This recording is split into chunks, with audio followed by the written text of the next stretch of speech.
Okay, it's a bit chilly out today. It's not extremely cold. It's probably in the low 20s, but it's kind of breezy. So I thought I'd do a video inside. Now, somebody mentioned something, and I don't know if it was a troll or not, but I've been using this to clean the window, and it's been working really good. Now, I've explained this before, that if you you don't hold it into a spot real long, according to Google, this is perfectly acceptable. I don't know, it's ceramic, it's not glass. The ceramic can get up to like 1200 degrees. Of course, the torch gets hotter than that, so you don't want to get it so hot that it's, I think it would actually start to glow red is what would happen. So anyway, you can actually see, and I've showed it in video before, the film kind of just dissipating. What it is this is a self-cleaning window. As you burn your firewood, it gets hot and starts to burn off any I don't know, residual stuff that lands onto the window. The problem is we don't run it long enough. You know, this thing runs only 30 minutes or so. So this is doing what this is supposed to be doing. And then about once a week, all I got to do is just take a wet wipe. I don't need to use ash or anything. Everybody knows I used ash last year. But I just take a wet wipe and kind of rub off the, I don't know, it's kind of like a powdery, it's stuck, but it's kind of like a powdery, I would imagine, ash. That when you burn that off, it kind of leaves a layer of ash on there and it kind of just sticks. So you just wipe that off and it's perfectly clean. This has saved so much time cleaning that window.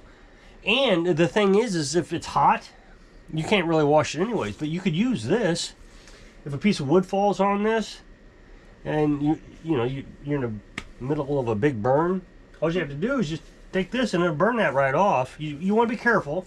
Make sure you spread the heat out. You're not just constantly focusing the heat onto it, but it works great. So, for all those that love to tell me that, the big YouTubers are doing it better than me, I know for a fact there's a YouTuber, he's got several million subscribers. I don't know this for a fact, but I am 80% confident he is copying my videos when it comes to certain things, like the wood stove, like the cabin. So I find it funny that people come over here and tell me what these guys are doing when these guys are doing what I'm used to do. I've already moved on. I can almost bet you that one big YouTuber, he will start doing this. As a matter of fact, he started using the tank. He used to use a blowtorch like I did with the cylinder that you had to buy, but now he's using a tank. I'm sure he got that from me because I've never seen anybody else do it but me. And the only reason I did it was because I ran out of the tank and I had this hose, and I thought, well, I need some propane. So anyway, we got some various pieces size today. Sometimes you just get in these rough size cuts that you just really don't know what to do with, so I'm going to burn these. Because it's going to get cold again tonight and tomorrow night, so I want to make sure we have plenty of the good cut stuff for those 2 days. So I'm just using this junk wood. It still burns, it's just hard to stack and hard to contend with. Okay, so I've been telling you about my water tank heater. I got a little heater in there. It's a little 200 watt Lasco heater if you're really concerned about what it is. I bought it a few years ago. Walmart still sells them. I just found one today. And about 30 bucks or so. So I went ahead and bought a backup one just to make sure I have one in case this one goes out. But I've been running it on the generator. And now this year I've done the water heater box a lot different than I have in previous years. Previous years I just ran this fan and hoped for the best. But for some reason there has been a change in the way my system is working, and I don't know why. I used to be able to get down to -4 degrees before it would freeze. But we already froze this year, and it was about 17 degrees, maybe 15 degrees. We already froze. So I don't want to risk it. So I've been running that heater.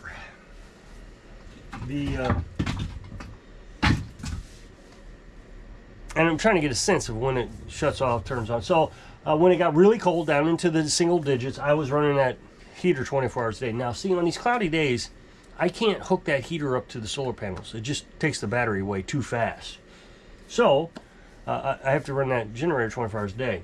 Now, on sunny days, I don't really have to do that.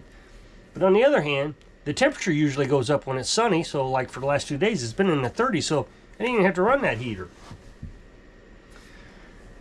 The night before last, what I did was I started the generator at 5 o'clock.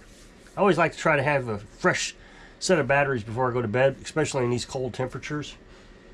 So I charge it up at 5 o'clock and I run it until 8. And then I shut it off. But on these really cold nights,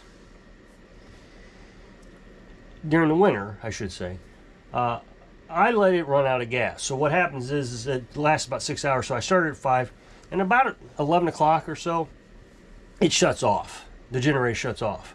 That means the heater shuts off. Well, the night before last, it got down to like 19 degrees, and we made it through the night.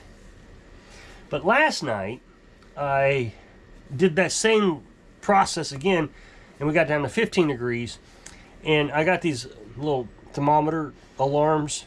They're for freezers and refrigerators is what they're for. And I put them out there in 2 different spots in the tank area. And it went off last night at 2 o'clock. So the generator shut off at 11. At 2 o'clock it went off. So I went ahead and got up and started the generator, got the heater running again. We were fine. Now, while I was doing that, I know, the trolls hate it that I start the torch. What I find is I don't think anybody else cares. I try to get close to the camera so you can hear me.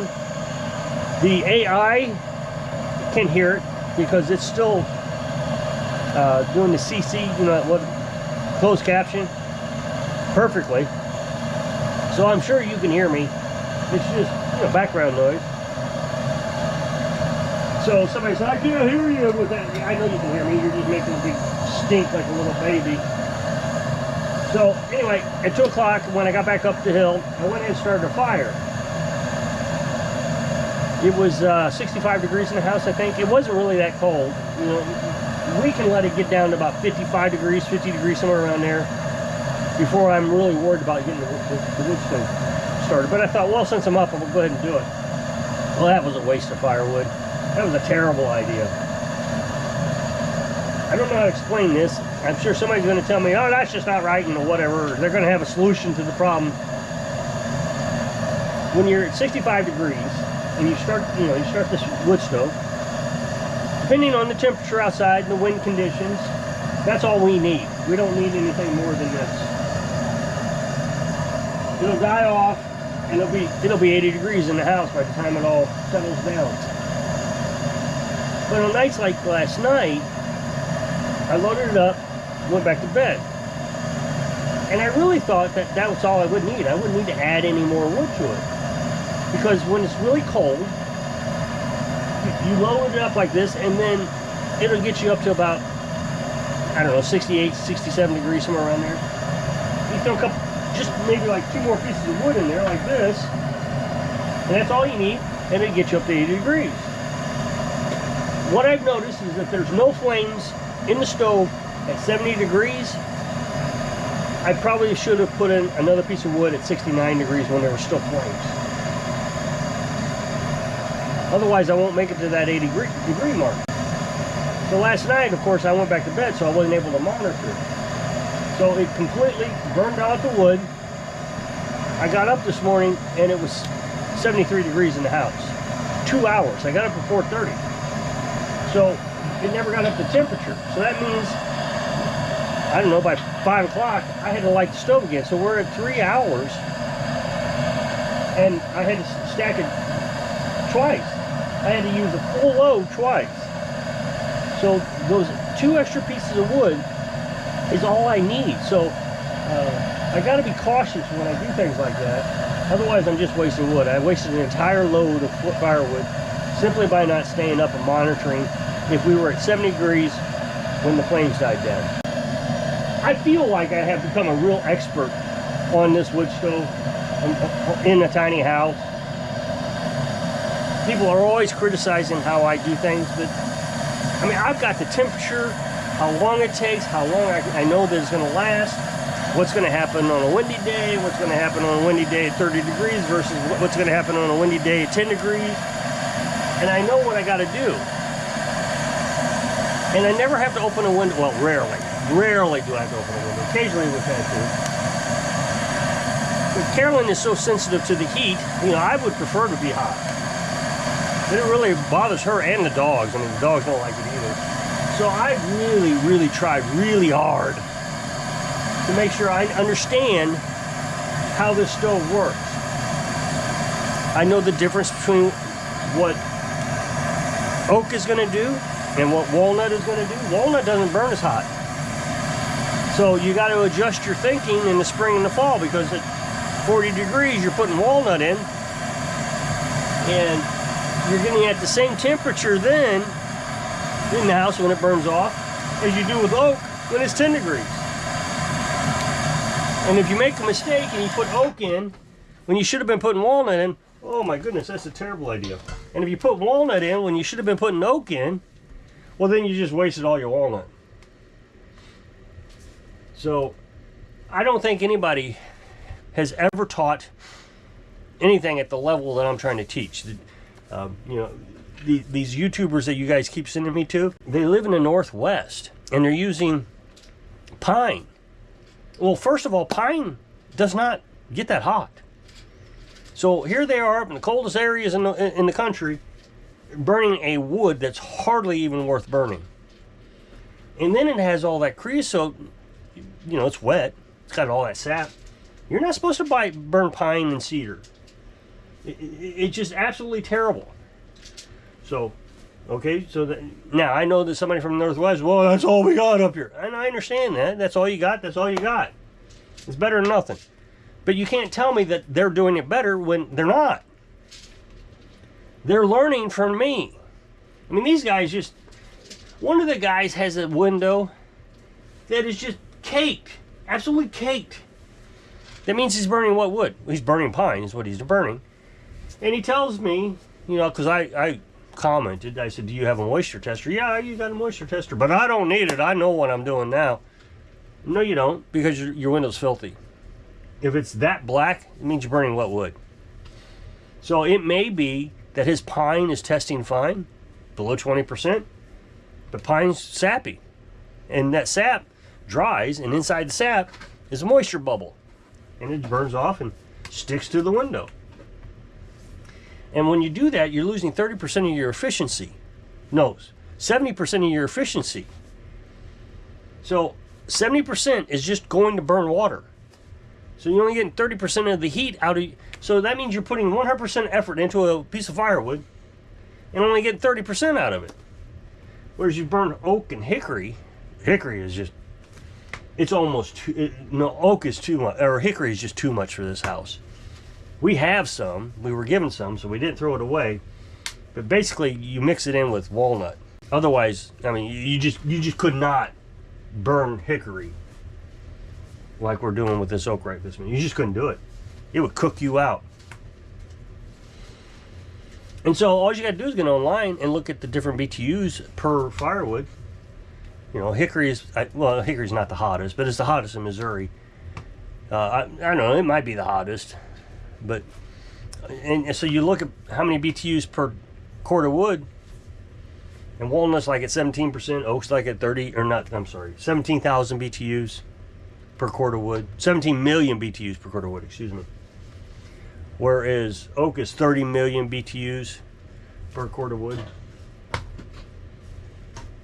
So I'm gonna check this chimney real quick. Yeah, hot to the touch, you can't hold it. So we'll shut the window and we'll call it good. So if you'll click this up next box, it'll take you to a video over my other channel. I'd appreciate it if you go check it out. So if I can inspire you. I don't know, pay attention so you can actually learn something. So you can live your dreams. Thanks for watching.